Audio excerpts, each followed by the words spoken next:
কেমন আছেন সবাই? আশা করি সবাই ভালো আছেন। আমি আল্লাহর রহমতে বেশ ভালো আছি। আপনাদের সামনে আজ রয়েছে একটা গল্প নিয়ে। একটা গল্প বলবো ইনশাল্লাহ। গল্পটা হলো এরকম যে এক রাজ্যের মধ্যে এক জেলে বাস করতো। সে একদিন বিশাল বড় একটা মাছ পাইছে। সে মাছটা পাওয়ার পরে বলতেছে যে আমি যদি মাছটা খাইলাই তো খাইলাম, আমি এক কাজ করি, আমি আমার রাজাকে মাছটা নিয়ে উপহার স্বরূপ দিয়ে দিই। রাজাও খুশি, মানে তাহলে আমার তো মানে কোনো কিছুর অভাব নেই ইনশাল্লাহ। তখন জেলে কি করছে, এই মাছটা নিজের হাতে নিয়ে পিঠে করে নিয়ে রাজ দরবারে নিয়ে মাছটা নিয়ে হাজির হয়েছে। রাজ দরবারে যখন হাজির হয়েছে সবাই মাছটা দেখে মোটামুটি ভাবে অবাক হয়েছে। তখন রাজা কি করছে, জেলের খুশি হওয়া 500 টাকা দিছে। 500 টাকা দেওয়ার পরে রানীও রাজার সাথে উপস্থিত ছিল সেখানে। রানী বলতেছে, আরে একটা মাছ দিছে এই জন্য তোমার 500 টাকা দেওয়ার লাগে, কেন তো তুমি 50 টাকা দিলে বেশি হয়ে যাবে, 500 টাকা দেওয়ার লাগে। রাজা বলতে আরে 500 টাকা কে দিচ্ছে, আমি হলাম এলাকার রাজা, আমার তো একটা মান সম্মান আছে, আমার অনুপাতে তো আমি তারে দিছি। সে খুশি হয়ে মাছটা নিয়েছে।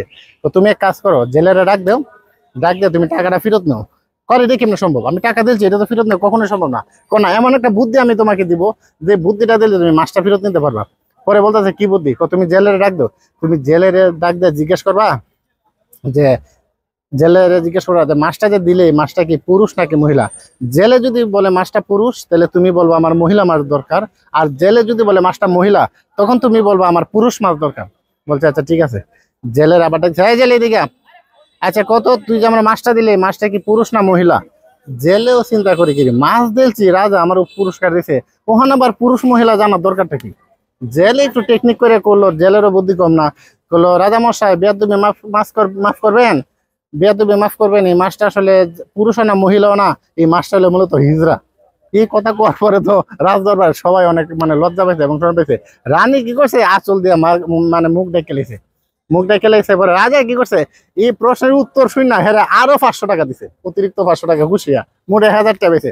1000 টাকা লয়ে যখন যাইব গা, এই 500 টাকা কয়েন আগে ছিল তো স্বর্ণ মুদ্রা, তখন একটা কয়েন নিচে পড়ে গেছে গা। কয়েনটা যখন নিচে পড়ে গেছে তখন জেলে কি করছে, আবার একটা কয়েন হাত দিয়ে সে নিচে তো লইছে।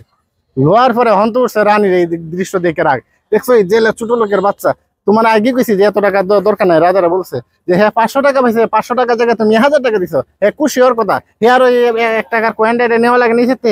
জেলের ডাক দাও, ডাক দে এবার ধরে যে তুমি 1 টাকা কেন লিলা, এই একটি তো এটা ফকিরের হক, ফকিরা যদি 1 টাকা নিতে অনেক উপকার হইতো। তোরে 1000 টাকা দিছি, তুই তো অনেক খুশি থাকার কথা, এই 1 টাকার কয়েনটা তুই কেন নিলে। জেলেরা ডাক দেওয়ার পরে জিজ্ঞেস করার পরে কইলো কিরে তোরে 1000 টাকা দিলাম, 50 টাকা দামের মাছটা, তুই 1 টাকা কয়েন পড়েছে তাকে তুই লোয়ার দরটা কি। তো রাজা মশাই বেয়াদবি মাফ করবেন, আমি কয়েনটা জীবনও নিলাম না, এই কয়েনের প্রতি লোভও নাই আমার। আমি 1000 টাকা পাইছি, আমি অনেক হ্যাপি আজকে, অনেক খুশি, অনেক টাকা পাইছি। কিন্তু আমি ফলো করে দেখলাম এই 1 টাকা কয়েনটার মধ্যে আপনার কেল্লার ছবি দেওয়ায়।